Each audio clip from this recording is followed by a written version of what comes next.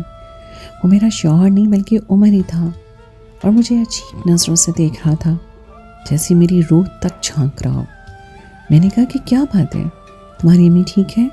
کال آئی تھی کیا؟ لیکن عمر نے اچانک سے میرے چہرے پر بکھری زلفوں کو پیچھے کیا اور کہا کہ جب تم پریشان ہو جاتی ہو تو بالکل اچھی نہیں لگتی، مسکراتے ہوئے تم بہت اچھی لگتی ہو۔ اس نے مجھے اس طرح سے پکارا کہ جیسے میں اس کی چاچی نہیں ہوں۔ اس نے میرے نام سے مجھے پکارا۔ مجھے اس سے بہت عجیب سا احساس محسوس ہوا۔ میں نے کہا کہ یہ کیا کر رہے ہو؟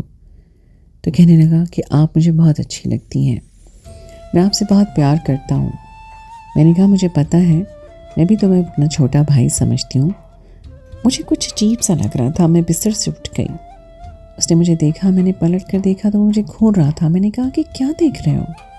تم چپ کر کے سو جاؤ۔ میں وہاں سے جانے لگی لیکن اس نے میرا ہاتھ پکڑ لیا۔ اس نے کہا کہ میں بھائی بہن والی محبت کی بات نہیں کر رہا ہوں، آپ میری بہن ویسے بھی نہیں ہیں۔ اس دن میں جس لڑکی کی بات کر رہا تھا وہ آپ ہی تھی، کسی کارٹون کی بات نہیں کر رہا تھا۔ آپ سے بہت زیادہ پیار ہو گیا ہے مجھے، اور میں جانتا ہوں کہ چاچو آپ کو بالکل بھی وقت نہیں دیتے، وہ تو آپ کے پاس بھی نہیں آتے، رات کو آپ دونوں پلٹ کر سو جاتے ہیں۔ میں اس بات پر حیران ہو گئی، اس کا مطلب کہ وہ ہمارے کمرے میں جھانکتا تھا، اسے پتہ تھا کہ ہم رات میں کیا کرتے تھے اور کیا نہیں کرتے تھے۔ اس کی عجیب سی باتیں، اس کا مجھے دیکھنے کا انداز، اس کی آنکھوں میں بسی وہ بھوک مجھے عجیب سی لگ رہی تھی۔ مجھے ایسا لگتا تھا جیسے کچھ بہت عجیب ہو رہا ہے، جیسے ابھی مجھے الٹی آ جائے گی۔ وہ کس قسم کی باتیں کر رہا تھا؟ میں تو اسے بچہ سمجھتی تھی، لیکن شاید وہ بچہ نہیں تھا۔ اور اس نے خود کہا کہ میں کوئی چھوٹا بچہ نہیں ہوں، میرے اندر بھی وہی جذبات ہیں جو ایک مکمل مرد میں ہوتے ہیں۔ میں نے کہا نکل جاؤ میرے کمرے سے، دفع ہو جاؤ، یہاں تمہاری ماں کو سب کچھ بتاؤں گی اور تمہارے باپ کو بھی فون کروں گی میں، تم کس طرح کی باتیں کر رہے تھے؟ میں تمہیں ایک بچہ سمجھتی تھی اور تم اس قدر بدتمیز انسان نکلے کہ میں تمہارے بارے میں ایسا سوچ بھی نہیں سکتی تھی۔ اس نے اچانک سے میری کلائی پکڑی اور کہا کہ زیادہ فضول باتیں کرنے کی ضرورت نہیں ہے، میں اچھی طرح جانتا ہوں کہ تمہارے دل میں کیا ہے، بس تم زیادہ نخرے نہیں کرو۔ مجھے پتہ ہے کہ لڑکیاں اس طرح کے نخرے پہلے کرتی ہیں لیکن بعد میں آرام سے مان جاتی ہیں۔ میں تو اس کی بات سن کر حیران تھی اور اب مجھے اس سے ڈر لگ رہا تھا۔ میں نے چیخنا چلانا شروع کر دیا لیکن وہ میری کلائی چھوڑ ہی نہیں رہا تھا، یہاں تک کہ میری چوڑیاں ٹوٹ کر مجھے ہی لگنا شروع ہو گئی۔ میں نے چلانا شروع کر دیا۔ اچانک میرا شوہر واپس آ گیا۔ اس نے یہ منظر دیکھ لیا، اس نے عمر کو 2 تھپڑ لگائے اور مجھ سے دور کر دیا۔ میں اپنے شوہر کے پاس گئی اور اس کو سب کچھ بتا دیا۔ شوہر نے کہا کہ مجھے تو پہلے سے شک تھا کیونکہ میں اس کو بچپن سے جانتا ہوں، یہ اسی طرح کے کاموں میں ملوث رہا ہے۔ تمہیں سمجھانے کی کوشش کی لیکن تم نے میری بات اور میرے اشارے کو سمجھا ہی نہیں۔ میرے شوہر نے اس کو 2 سے 3 تھپڑ اور لگائے اور اس کو کمرے میں بند کر دیا۔ صبح 6 بجے جیٹھانی سے ملنے کے لیے گئے تو اس کو یہ بات نہ بتائی لیکن اپنی ساس کو بتا دی۔ اس کے بعد جب جیٹھانی گھر آئی تو آرام سے میں نے اسے یہ بات بتائی، وہ بھی اپنا سر پکڑ کر بیٹھ گئی۔ میرے شوہر نے یہ بھی بتایا اس کی صحبت بہت بری ہے، یہ محلے کے لڑکوں کے ساتھ کھیلتا ہے، وہ بھی بہت برے ہیں، وہ لوگوں کے گھر میں چوری بھی کرتے ہیں اور ان کو سوائے لڑکیوں کی باتوں کے اور کچھ بھی نہیں آتا ہے۔ وہ اپنے کیے پر شرمندہ تھا، معافیا مانگ رہا تھا کیونکہ اب سارے ہی اس کے خلاف، انہوں نے باری باری سب نے اس کی کلاس لی تھی۔ اس کے باپ کو بھی بتا دیا تھا۔ جیٹ نے کہا کہ اس کو یہ معلوم تھا، یہاں پر بھیج دیں اس کو، وہاں وہ ویسے بھی کچھ نہیں کرنے والا، اس کا ماحول خراب ہو رہا ہے۔ میرے شوہر نے 1 مہینے کے اندر اندر ہی اس کو بھیج دیا۔ میری جیٹھانی کی طبیعت پہلے سے بہتر تھی۔ آج کل حالات اور ماحول بہت زیادہ خراب ہو گیا ہے، ہمیں اپنے بچوں پر نظر رکھنی چاہیے کہ وہ کس طرح کے لوگوں کے ساتھ بیٹھتے ہیں۔ انسان کی صحبت یہ طے کرتی ہے کہ وہ کس قسم کا انسان بنتا ہے۔ یہ جیٹھانی کا بیٹا بھی اتنی بری سوچ کا حامل نہ بنتا اگر اس کی صحبت اتنی بری نہ ہوتی، لیکن اس نے جو کچھ بھی کیا میں تو اسے معاف نہیں کر سکتی۔ میرے شوہر کا کہنا ہے کہ جب تک وہ باہر کے ملک میں رہے گا تب تک ہم یہاں رہیں گے، لیکن اگر وہ یہاں واپس آ گیا تو ہم لوگ یہ گھر چھوڑ کر چلے جائیں گے، کیونکہ میں نہیں چاہتا کہ میری بیوی اسی گھر میں اس کے سامنے رہے اور وہ پھر سے میری بیوی کو غلط نظر سے دیکھے۔ کیا کہہ سکتے ہیں، میری ساس نے تو میری جیٹھانی کو بھی باتیں سنائی کہ تم نے اپنے بیٹے کی تربیت کس طرح سے کی ہے، لیکن اس نے کہا کہ آپ کی وجہ سے یہ سب کچھ ہوا ہے، کیونکہ اس کا باپ اس گھر کی غربت دور کرنے کے لیے باہر کے ملک جا کر بیٹھا ہے۔ اس کے سر پر باپ کا سایہ ہوتا تو کبھی بھی اتنا نہ بگڑتا۔ اس کی یہ بات اپنی جگہ ٹھیک تھی، بس زندگی گزر رہی ہے، کیا کرے انسان، مجبوریوں میں پھنس جاتا ہے اور زندگی میں اس طرح کے مسئلے مسائل آ ہی جاتے ہیں۔ تو دوستو، یہ تھی ہماری آج کی کہانی۔ امید ہے آپ کو آج کی کہانی پسند آئی ہوگی۔ کہانی اچھی لگے تو اسے لائک ضرور کیجیے، اپنے دوستوں کے ساتھ شیئر کیجیے، اور اگر آپ نے ابھی تک میرے چینل کو سبسکرائب نہیں کیا تو اسے فوراً کر لیجیے۔ اگلی کہانی تک کے لیے مجھے دیجیے اجازت۔ خدائے پیمان۔